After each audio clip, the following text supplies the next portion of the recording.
祈唔好爭卡數。Do you understand？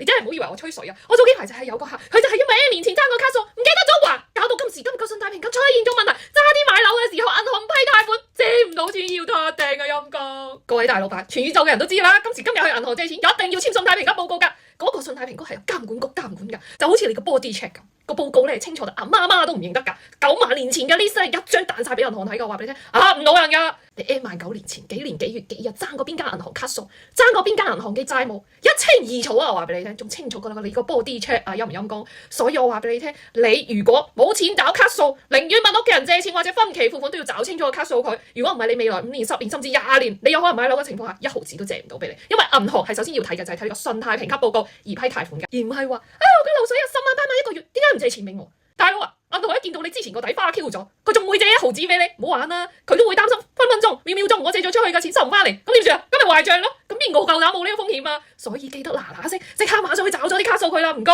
唔好當我吹水啊！信貸評級報告陪伴一生㗎，兄台，有需要揾信報打俾我，拜拜。